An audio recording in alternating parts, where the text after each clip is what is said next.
তোমাকে যে আমি এতবার ফোন করলাম, ফোনটা ধরলা না কেন? বিজি ছিলাম। বিজি ছিলাম? আমি তো তোমাকে একবার ফোন করি নাই, অনেকবার ফোন করছি। একটা মানুষ যদি অনেকবার ফোন করে তার মানে ইমার্জেন্সি কোনো কারণে ফোন করছে।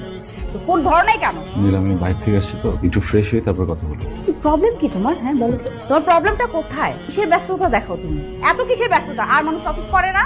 এত ব্যস্ততা আমাকে দেখাও না। তুমি একে তো আমার ফোন ধরো নাই, আমি 21টা বার কল করছি, অনেক 21 বার। তুমি কল ব্যাক পর্যন্ত করো নাই। এটা এক্সপ্লেনেশন না দিয়ে তো তুমি কোথাও যেতে পারবা না। তোমাকে বলতে হবে যে কেন ফোনটা ধরো নাই। Am I joke to you? আমার অফিসে আজকে বসের সাথে ঝামেলা হয়েছে, তো আমি তোমার সাথে একটু পরে কথা বলবো। পরে আমি শুনবো না তো, তুমি আমাকে এখনই কারণটা বলো। কি শুনবা তুমি এখন? বলো আমাকে। তুমি শুনতে যাচ্ছ যে আমি অফিসের কথা বলে বাইরে গিয়ে আরেকটা মেয়েকে নিয়ে ঘুরে বেড়াচ্ছি, এই জন্য তোমার ফোন ধরি না। আমি আরেকটা সংসার করতেছি, ওখানে আমার বাচ্চা কাচ্চা আছে, আমি ওইখানে যে পড়ে থাকি, এই জন্য তোমার ফোন ধরি না। খুশি? একটা মানুষ ফোন নাই ধরতে পারে নীলা। কি করো ফ্যামিলির জন্য? তোমার একজন মানুষ হিসেবে, একজন ফ্যামিলি মেম্বার হিসেবে ফ্যামিলিকে অফার করবো তো কি আছে? তুমি কি করো? আমার সাথে খাও, আমার সাথে ঘুমাও, আর কি করো? কখনো আমার ফাইন্যান্সিয়াল যে প্রবলেম গুলো আছে এগুলো জানার চেষ্টা করছো? আমার মেন্টাল যে প্রবলেম গুলো আছে সলভ করার চেষ্টা করছো? আমার বসের জানি শুনছো কখনো?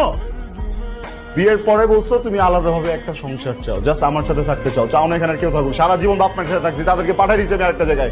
দুইটা বাসা মেনটেন করতেছি না, দুই